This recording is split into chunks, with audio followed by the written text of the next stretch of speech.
Classes में आपका तहे दिल से एक बार स्वागत है। हमारे 4500 व्यूअर्स होने पर आपका तहे दिल से एक बार फिर से शुक्रिया। सभी का शुक्रिया। इसी तरह प्यार देते रहें, लाइक करते रहें और सब्सक्राइब करते रहें। Thank you thank you thank you. तो आज दोस्तों मैं बात करता हूं कि कुछ लोगों के हमारे पास कमेंट्स आए हैं, कुछ लोगों की रिक्वायरमेंट्स आई हैं, कुछ लोगों के क्वेश्चंस आए हैं। तो जिन लोगों ने भी हमसे ये क्वेश्चन पूछा है, तो मैं आप लोगों के सारे डाउट आज हमारे सर है ना आपके वीडियो में, आप इस वीडियो में आप डाउट क्लियर कर देंगे। तो ठीक है, आपने जो जो क्वेश्चन पूछे हैं, जो बुक्स से रिलेटेड क्वेश्चन है या जो आपने जो क्वेश्चन पूछे थे कमेंट्स में किए थे या किसी और के थ्रू, जैसे भी हमें व्हाट्सएप के थ्रू जो भी आपके मिले हैं, तो आपके डाउट सारे इस वीडियो के अंदर क्लियर हो जाएंगे।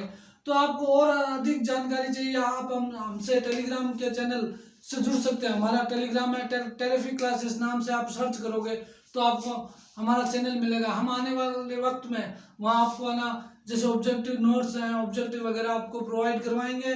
तो ज़्यादा देर ना करते हुए हम क्लास को स्टार्ट करते हैं। हमारे सर आ रहे हैं, तो प्लीज़ वेलकम सर। और आज इन बच्चों के डाउट्स जरूर क्लियर करना। Thank you guys. हेलो दोस्तों, ट्रैफिक क्लास में आपका हार्दिक स्वागत है। जैसा कि सर ने बताया है, आज की क्लास के अंदर आपके सारे डाउट क्या क्लियर कर दिए जाएंगे।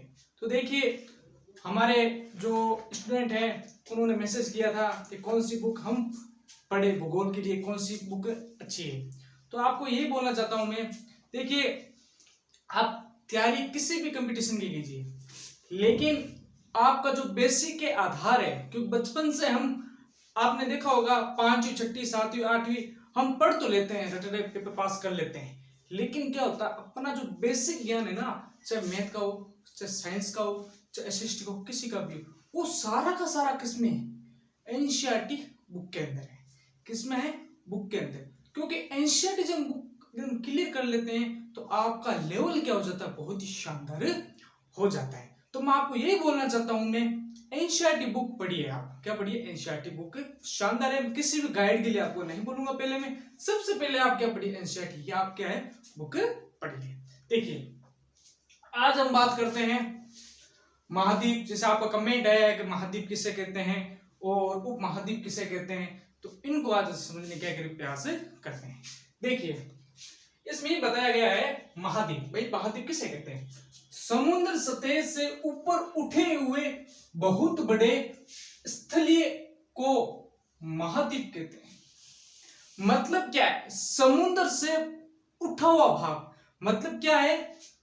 जैसा ये देखिए, ये जो आपको ऐसा दिख रहा है, ये वाला, यहां से क्या है, ये बहुत बड़ा क्या है अपनी, क्या है, सॉरी वापस बना देता हूं मैं। देखिए ये वाला पृथ्वी आकार क्या है? वलय आकार। क्या है? गोल आकार क्या इसका क्या है? वलय आकार इसकी क्या है? आकृति है। तो जैसे ये देखिए, ये आपको पता है उत्तरी अमेरिका, दक्षिणी अमेरिका, ये अपना क्या है? यूरोप है। इस साइड में अपने क्या आ जाएगा? ये वाला हिस्सा अफ्रीका हो गया। और इस साइड में अपने क्या है? एशिया हो गया। इस साइड में क्या है? ऑस्ट्रेलिया हो गया। और ये क्या है? अंटार्कटिका है ना। ये देखिए कितने महाद्वीप है अपने, क्या है पृथ्वी पे कितने महाद्वीप है? 7 महाद्वीप है। तो देखिए, ये यहाँ बाद में इस पे क्या है? पानी पानी है। पानी है या नहीं बताइए आप? पानी है। ये देखो सारी जगह क्या है? पानी पानी। सागर है, प्रशांत महासागर है ना, प्रशांत महासागर है। ये प्रशांत महासागर सबसे बड़ा महासागर कौन सा है? प्रशांत महासागर। उसके बाद क्या है? ये वाले से यहाँ पर महासागर क्या है ना? अंटार्कटिका महासागर। बड़े बड़े क्या है? महासागर। अब देखिए, आपको सामने दिखाई दे रहा होगा, ये क्या पृथ्वी से क्या ऊपर उठे हुए भाग है ना। तो इसका रीजन देखिए क्या है? इसका मतलब क्या है? इसका मतलब यह है कि स्थलीय भाग कितना है? 29%। जल कितना है?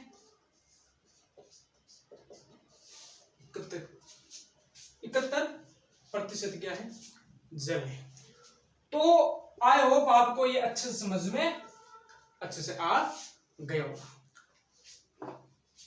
अब देखिए, अब हम बात करते हैं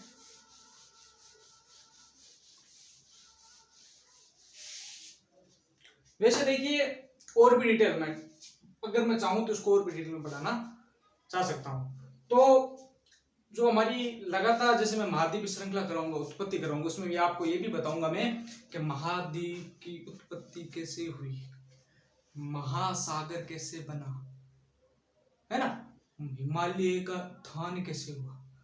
तो ये सारी की सारी सीरीजें आगे है ना, तो मैं आगे बताऊंगा। तो अब हम बात करते हैं उप महाद्वीप की। तो मैं आपको ये बोलना चाहता हूं, बस आप हमारे साथ बने रहिए। तो जैसे जैसे सीरीज चलेगी तो आपके जो एकदम एकदम सारे के सारे क्या है, आपके जितने भी डाउट एकदम क्या है क्लियर होते जाएंगे। देखिए उप महाद्वीप, उप महाद्वीप का मतलब क्या है, जब कोई स्थान महाद्वीप का होता है, इसका मतलब क्या है, उप महाद्वीप मतलब वो जो आप ये उप लिखा है ना, ये उप किससे बना, महाद्वीप का एक छोटा रूप।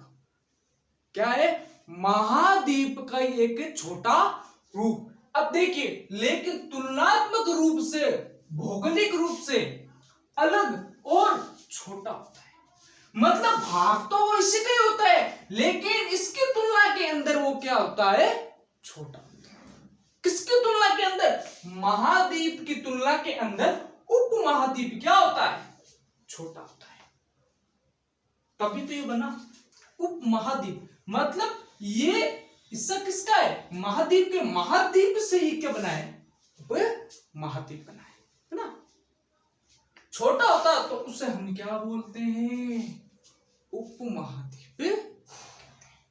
आई होप अच्छे से आपको समझ में आ गया, आशा करता हूं। अब देखिए नेक्स्ट हम बात करते हैं।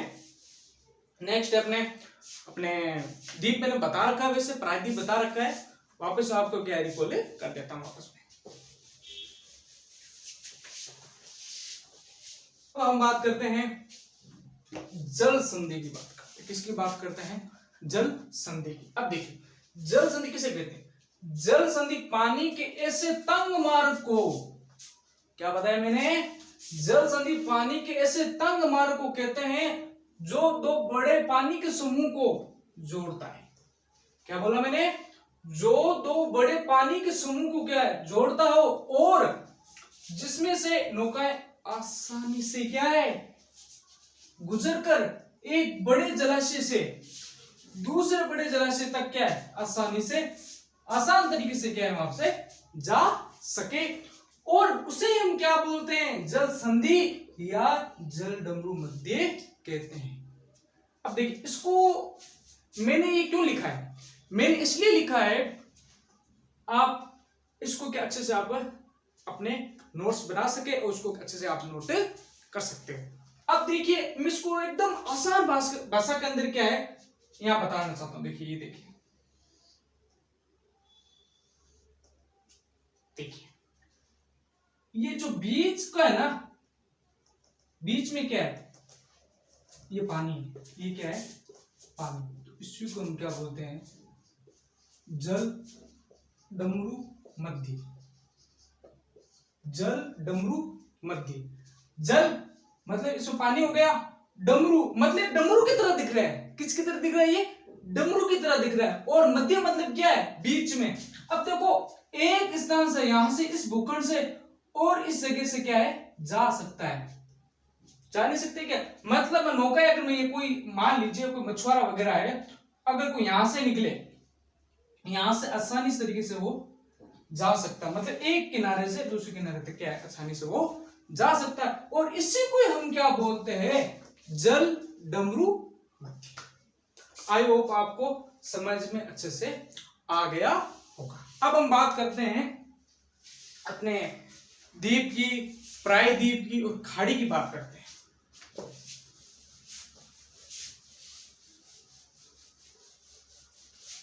सबसे पहले हम बात करते हैं, अब देखिए सबसे पहले है प्रायद्वीप। मैंने जो पिछली जो कक्षा है उसके अंदर मैंने बता दिया प्रायद्वीप, फिर मैं आज रिकॉल कर देता हूं प्रायद्वीप। अब देखिए ये हो गया अपनी भूमि, मतलब भूखंड हो गया। ये देखिए पानी पानी, ये देखिए पानी पानी, इस साइड में क्या है पानी, ये भी पानी, ये भी पानी, ये भी पानी, ये भी पानी, ये भी पानी, ये भी पानी, ये भी पानी, ये पानी पानी, ठीक है। अब इसकी परिभाषा क्या होगी? ऐसा भूखंड, क्या बोला मैंने, ऐसा भूखंड जिसके तीनों तरफ पानी हो, यहाँ पे भी पानी है, यहाँ पे भी पानी है, यहाँ पे भी पानी है।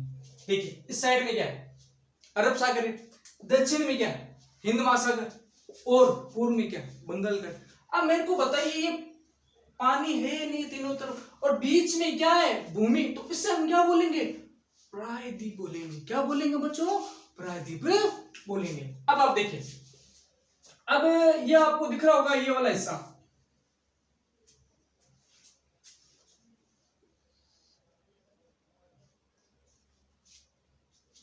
क्या नाम है इसका, बांग्लादेश। क्या है, बांग्लादेश। अब देखिए इसकी विशेषता आप देखिए, अच्छे से गौर से देखना, लैंड, भूमि, भूमि, भूमि, और बीच में क्या है, वाटर, वाटर है ना, तो इससे हम क्या बोलेंगे, खाड़ी बोलेंगे। क्या बोलेंगे, खाड़ी बोलेंगे। इसको हम क्या बोलते हैं, खाड़ी। अब परिभाषा क्या होगी, ऐसा भूखंड, क्या बोला मैंने, पृथ्वी का ऐसा भूखंड जिसके तीनों तरफ क्या हो, भूमि हो, और बीच में क्या हो, वाटर, पानी है, तो उससे हम क्या बोलेंगे, खाड़ी। एकदम आसान भाषाओं का बताने का आपको प्रयास से किया है। अब देखिए ये मैंने बता दिया, प्रायद्वीप का बता दिया मैंने, और खाड़ी का बता दिया। अब इस वजह से इसका नाम क्या पड़ा है, बंगाल की खाड़ी पड़ा है। आई होप आपको अच्छे से समझ में आ गया होगा। अब देखिए, अब दिख की बात कर लेते हैं। ये देखिए जैसे ये अंडमान निकोबार द्वीप समूह है ना, अब इसके क्या है, पानी, मतलब पृथ्वी का ऐसा भूखंड, क्या पता है मैंने, पृथ्वी का ऐसा भूखंड जिसके चारों तरफ क्या हो, पानी हो, और बीच में समुद्र से उठा हुआ क्या हो, भूखंड हो, तो उससे हम क्या बोलेंगे, द्वीप। आई होप आपको जितने भी मैंने प्रायद्वीप हो, चाहे खाड़ी हो, चाहे द्वीप हो, चाहे उपमहाद्वीप हो, चाहे महाद्वीप हो, ये मैंने आपको अच्छे से मैंने बताने का प्रयास किया है। और जैसे जैसे चीज आगे बढ़ेगी, महाद्वीप का उत्थान कैसे हुआ, उत्पत्ति कैसे हुई, सागर कैसे बने, और सबसे पहले जब पृथ्वी बनी थी तो कौन सा द्वीप था, ये सारे के सारे आपको कॉन्सेप्ट जैसे सीरीज बढ़ेगी तो आपको, जैसे हिमालय विस्तार हम स्टार्ट कराएंगे, प्रारंभ करेंगे, उस समय आपको मैं सब बताऊंगा। बस आप मेरे साथ बने रहिए, और जैसे सीरीज आगे बढ़ेगी आपको बताते रहेंगे। अब हम बात करेंगे, नेक्स्ट हम बात करते हैं अपने गुजरात के प्रमुख द्वीप। जैसे गुजरात हो गया, द्वीप है, और यहाँ पे भी द्वीप है, सेलसेट द्वीप है, और यहाँ पर आपको पता होगा क्या नाम है, यहाँ पे वाला एलिया, एलिया नाम के कोई वहां पे क्या है, एक द्वीप है, उसकी बात करेंगे। बहुत सारे यहाँ पे द्वीप है ना, तो उसको हम अब क्या है, अब नेक्स्ट पढ़ेंगे। देखो तो दोस्तों अब हम बात करते हैं गुजरात के स्थित, हम हैं एलियावेट और केडियावेट। ये द्वीप हैं, वो फेमस द्वीप है, और किसके लिए प्रसिद्ध है, और किस चट्टानों पर क्या है स्थित है, अब उसको हम समझते हैं। ये गुजरात साइड में पता है, ये एलियावेट गुजरात किस चट्टानों पर निर्मित है, संगमरमर की चट्टानों पर क्या है, निर्मित है। अब दूसरा, यहाँ पे किसके भंडार हैं, पेट्रोलियम के भंडार है, और स्थित कहाँ है, प्रश्न में आएगा क्या आएगा, के केडियावेट या आपको एलिवेट दे देगा, केडियावेट किस, गुजरात के कच्छ की खाड़ी में या खब्बात की खाड़ी में, तो आपका सही उत्तर होगा खंबात की खाड़ी।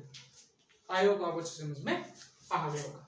अब हम जानते हैं अपने नर्मदा नदी के मुहाने पर क्या है, मतलब ये केरल जो द्वीप है ना वो किस नदी के मुहाने पर है, तो अपना उत्तर होगा नर्मदा नदी के मुहाने पर। अब नर्मदा नदी आ गई, अब मैं बोलूं नर्मदा नदी कहां से निकलती है, तो आपका उत्तर होगा नर्मदा नदी। आपको पता होगा ये क्या है अपना, ये अपना क्या है, इस साइड में आपको पता होगा ये वाला हिस्सा आपको दिखाई दे रहा होगा। ये हमें थोड़ा, मेरे पास थोड़ा जगह का भाव है तो मैं मध्य प्रदेश थोड़ा मैं यही बना देता हूँ, है ना। तो ये अपना क्या हो गया, मध्य प्रदेश, है ना। तो अमरकंटक की पहाड़ियों से निकलती है एक नर्मदा नदी, एक निकलती है सोम नदी।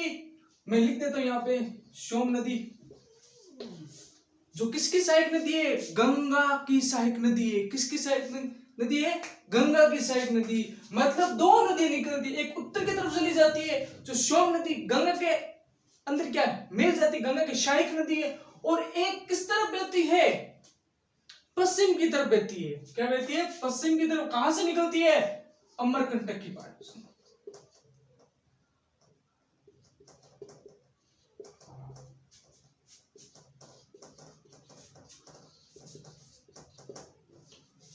आई होप आपको अच्छे समझ में, ऐसे पढ़ना पड़ा।